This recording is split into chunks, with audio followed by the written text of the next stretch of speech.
Si vous êtes arrivé jusque-là, c'est que il vous manque quelque chose ou vous voulez vous débarrasser d'un dysfonctionnement. En gros, vous avez envie de savoir nager. Sans ce passage obligé, oui, je vous le confirme, le triathlon aura un goût amer ou de facilité. Alors moi, j'ai été vous à mes débuts. Je ne demandais qu'à voir, qu'à ressentir, qu'à combattre cette eau. Mais voir ne suffit pas. Enfin, si, mais comme tous les autres sports, l'observation est primordiale. Regarder et ensuite accomplir. C'est ça le truc. Il faut s'accepter avec ses défauts de débutant. On appelle ça le début de l'apprentissage. On va commencer. Alors, prenez un stylo, c'est très important, j'insiste, pour prendre des notes. Parce qu'il ne s'agira pas au bord de l'eau, au moment du départ, de se poser la question si l'élastique va par-dessus le bonnet ou celui-ci va à l'intérieur du bonnet. C'est très important, on revient sur ce 10 000 mètres à Rio lors des Jeux Olympiques. Regardez bien ce qui se passe. Là l'observation est vraiment très importante. C'est capital de bien regarder, de comprendre la technique des grands nageurs. Parce que n'oubliez pas une chose, le triathlète se rapproche beaucoup plus du nageur en eau libre que le nageur en bassin.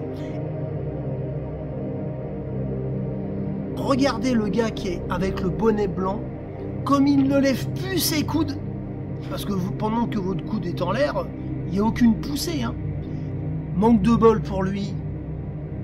Il arrive pour gagner, mais en fait, il n'est pas dans le bon déroulement du bras et en fait, il tape en deuxième.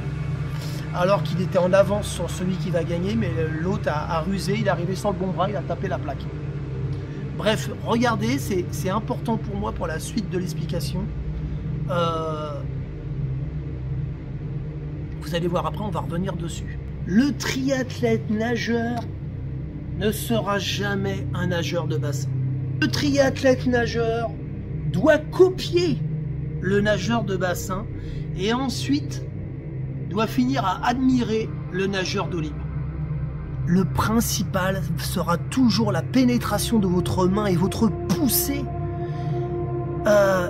Essayez de copier les grands champions de bassin. C'est pas non plus une solution.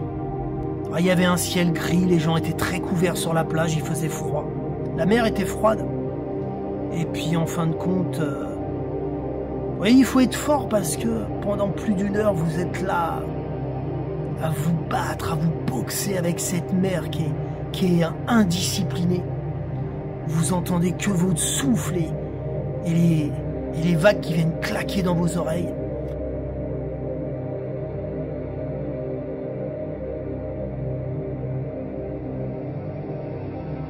Oh, puis la mer déchaînée, vous savez, vous ramène en bateau parfois. Oh que oui. J'en ai vu des dizaines au cours de ma petite carrière abandonner le départ d'un Ironman. À ce jour-là, le drapeau était orange. C'était le triathlon de Middelkerk en 1993. Et croyez-moi, avant de prendre le départ, fallait vraiment savoir observer cette mer. Parce que, en fin de compte, il y avait un courant très avantageux. Mais il fallait se trouver dans le bon couloir. Ne pas aller trop loin parce que les vagues, justement, vous cassaient, vous fatiguaient. Et pour ma part, j'en avais pris plein la figure au départ, comme tout le monde. Et j'avais été moins loin que ceux qui ont été ramenés en Zodiac. Et j'avais fait 53 minutes sur 3800 mètres, ce qui était bien. Ce qui était bien parce que voilà, je m'étais trouvé dans une zone où les vagues étaient mortes, n'avaient pas trop d'impact sur moi et oh, je peux vous dire que je voyais le paysage défiler à chaque mouvement de bras. C'était impressionnant, j'avais l'impression que les gens que je voyais sur la plage au loin couraient. Mais non. C'était le courant. Ah, d'autres diront qu'ils trouveront ça stupide de nager quand un drapeau est orange. Mais ces gens-là n'ont peut-être pas de passion aussi. Hein. Ah, le triathlon, croyez-moi, il va vous montrer le vrai côté de la nage. Vous oubliez les belles lignes bleues avec de l'eau chauffée l'hiver, là, ça n'a plus rien à voir. Il y aura eu 25 triathlètes de repêchés au large de Newport et qui ne verront jamais la finish line à Middelkerk. L'Ironman s'est arrêté à la natation pour eux. Franchement, ils n'ont pas vu les bons couloirs à prendre. Mais non, au large, c'était pire. 53 minutes, ça reste un de mes meilleurs chronos sur Ironman. Ah, rassurez-vous, le triathlon se passe en général sur des lacs et des mers d'huile. Ah, j'en vois déjà certains qui sourient là. Oui, non, c'est vrai. Hein. Ce que je dis là, c'est à 85%, c'est sur une belle surface. Hein. J'ai eu cette chance petit d'enregistrer très vite la nage de Johnny Weissmuller. Et ouais, petit, je regardais, je ne loupais surtout pas jamais un Tarzan à la télé. Et du coup, quand je me suis retrouvé dans mon premier club de triathlon à 21 ans, j'avais gardé ça en mémoire.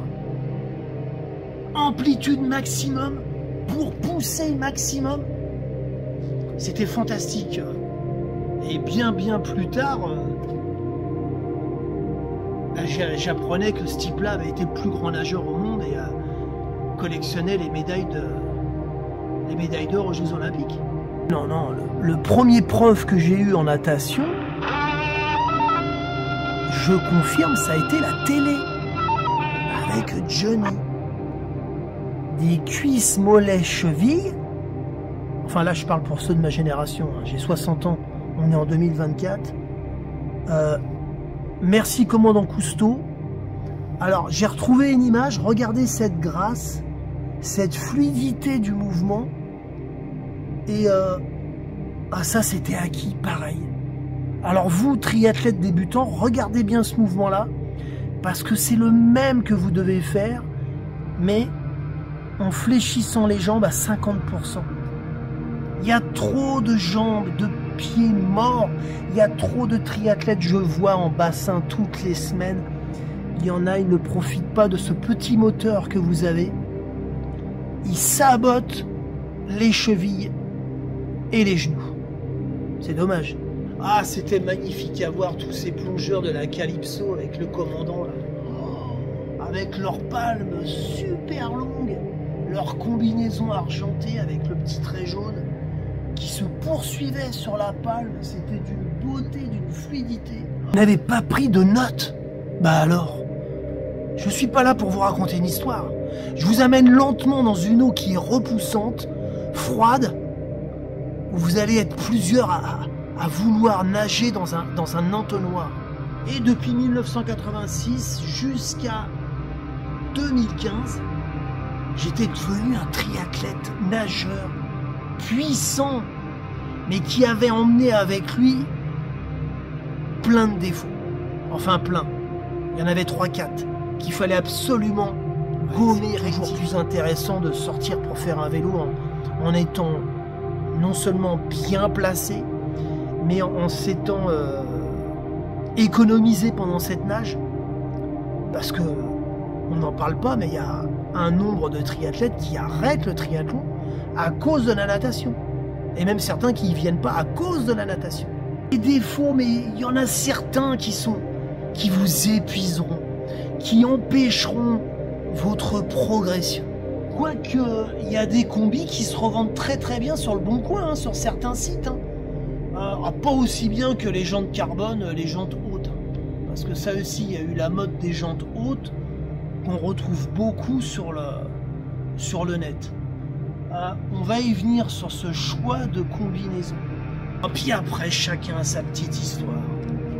Son anecdote forte qu'il a vécue avec soit une peur immense ou un plaisir immense, débordant. Moi, je me souviens de Scott Tinley lors d'un interview dans les années début 90. Il avait fait un triathlon au State Et à un moment, il cogne dans quelque chose. Et il l'avait dit lors de cette interview, ça l'a marqué. C'était un Maccabée. Voilà, chacun son histoire. Moi, je me souviens par contre, dans le nord de la France, j'étais sur un half et bang, une barre en fer lors de la natation. Et après coup, je me suis dit, mais punaise, j'aurais pu m'ouvrir l'avant-bras ou quoi. Vous impatientez pas. Vous êtes débutant, ne soyez pas pressés. Des fois, la passion ne prend pas forme parce qu'il manque une rencontre. Donc jusqu'à 2015, je faisais toujours des bonnes sorties pour commencer le vélo, mais je ne le savais pas parce que j'avais pas rencontré les bonnes personnes. Mais j'avais embarqué dans ma technique personnelle de nage 3 défauts qu'il a fallu absolument écarter, effacer. Parce que j'étais endurant que je ne les voyais pas, ces défauts. Vous comprenez? Je me satisfaisais de cette sortie en natation qui était toujours pas trop mal à mes yeux, mais je voyais plus. Je ne voyais plus, je faisais confiance à cette nage.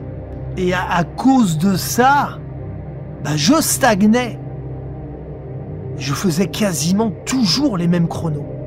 Ah, si votre bielle a un mauvais mouvement, bute contre quelque chose, c'est toute la nage qui est pénalisée. Dès le début, comme dans beaucoup de sports, il faut savoir prendre le bon mouvement. Et pourquoi? Parce qu'en vieillissant, on a tendance à s'accoutumer à ces défauts, à les accepter, à les garder en soi. J'ai enseigné le tennis en Amérique du Sud. Je vous assure, j'avais des femmes entre 50 et 60 ans qui étaient persuadées qu'elles faisaient très bien leur passing shot, mais ah mon Dieu, c'était trop tard. Elles faisaient pas de passing shot. Leur technique était complètement faussée. En natation, corriger le plus vite possible. C'est comme la danse. La natation, on a le droit, en fin de compte, en exagérant un peu, qu'à la perfection. Ce n'est que technique. Je vous assure, c'est tellement bien d'être rapide et fluide et économique. Pourquoi? Parce que vous commencez le vélo en étant frais comme un gardon et pas du tout fatigué. J'ai 60 ans, je suis content, je nage encore le 1000 mètres en 13 minutes et des brouettes. En fin de compte, jeune, je nageais très bien en embarquant ces 3 défauts, on va y venir.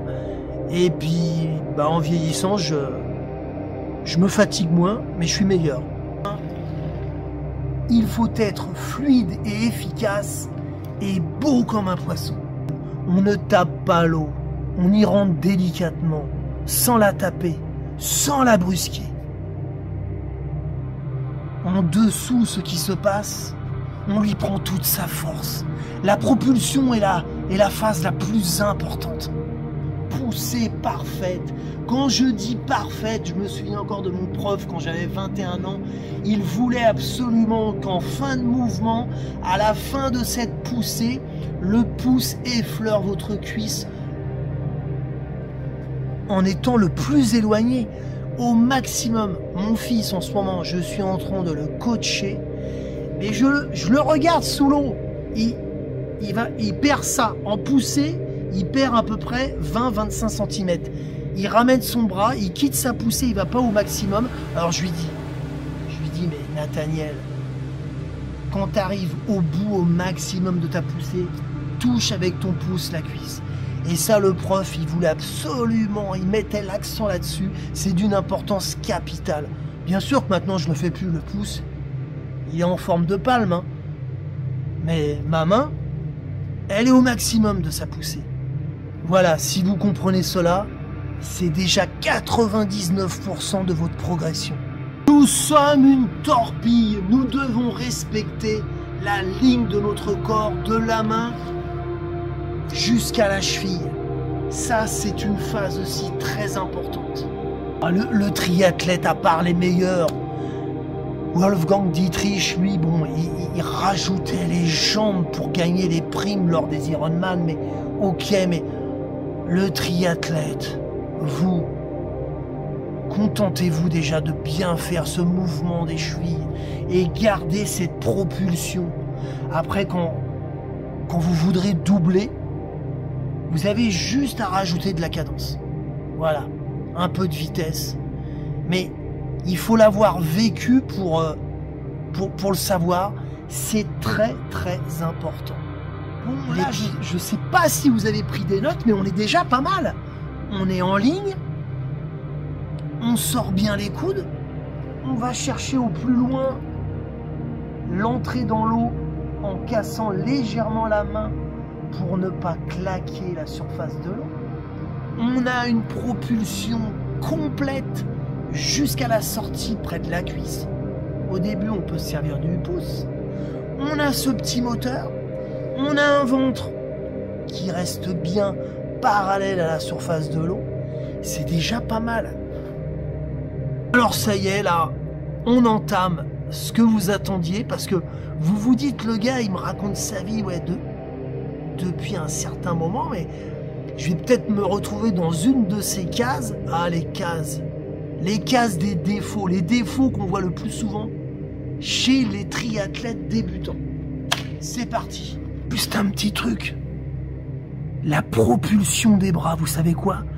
C'est exactement ce qui va déterminer si vous êtes ou pas un bon ou mauvais nageur. Puissance et souplesse.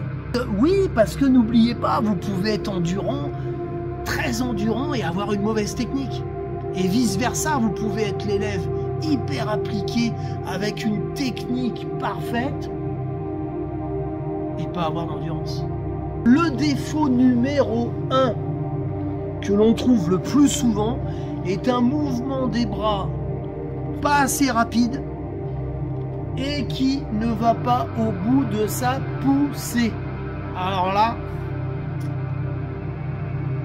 on en voit plein. Enfin, moi, j'en vois plein. Alors des fois même, je me dis, mais est-ce que le gars, il a envie de nager vite? Parce qu'il y a des temps limites, hein. Sur les triathlons longue distance, il y a des temps limites en natation. Donc ça, c'est le défaut numéro 1.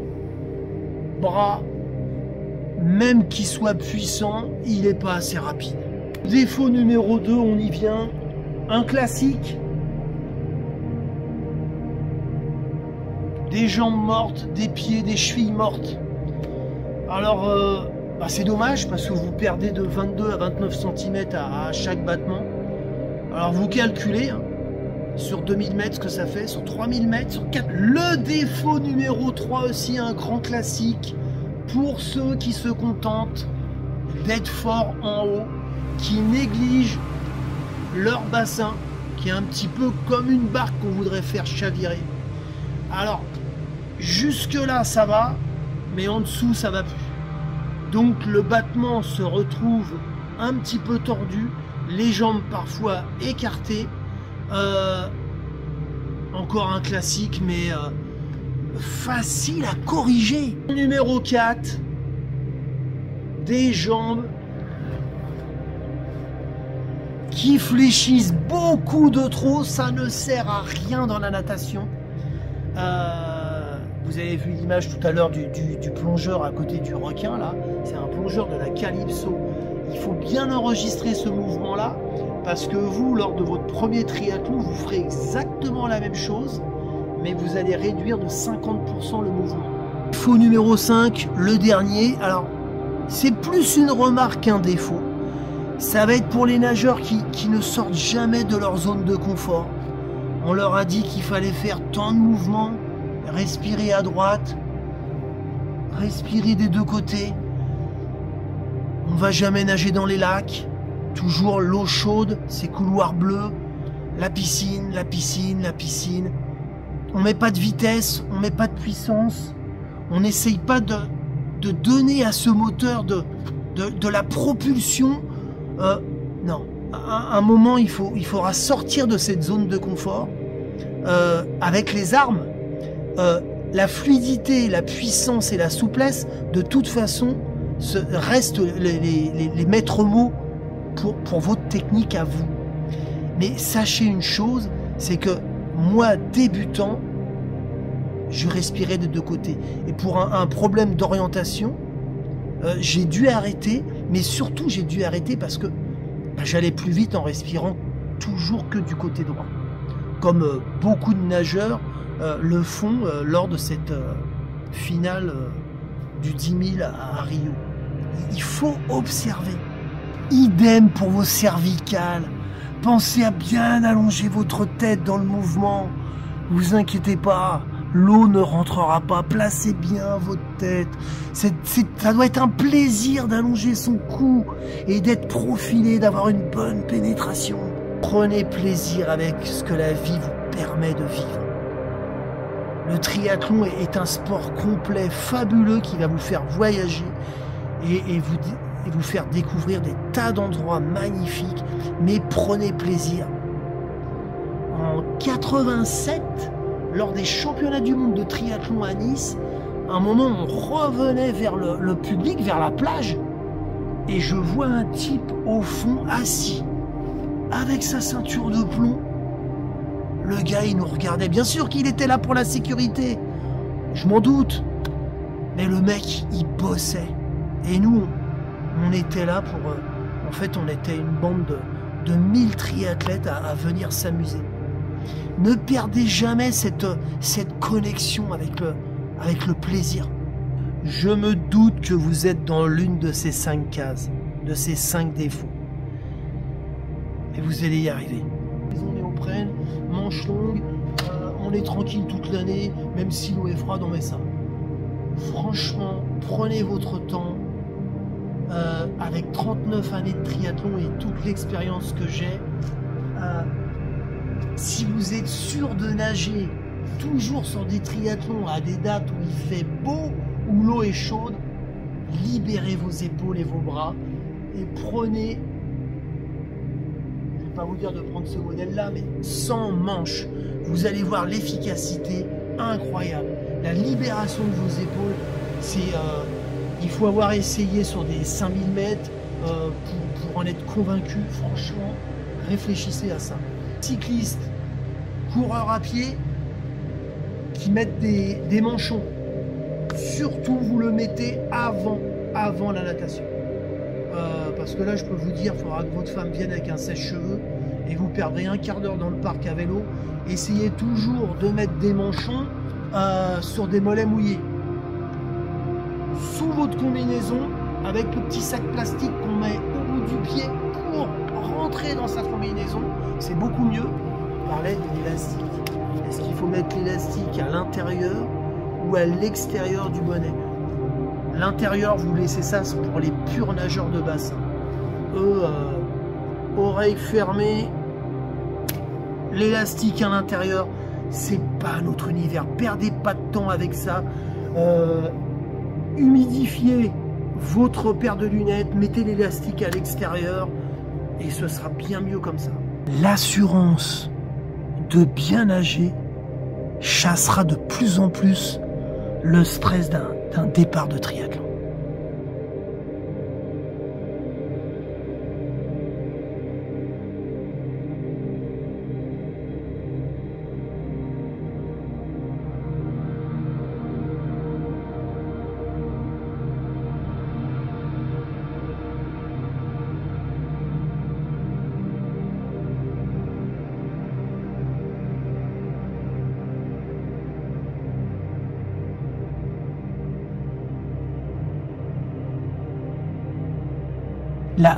La bonne technique peut vous amener vers la motivation.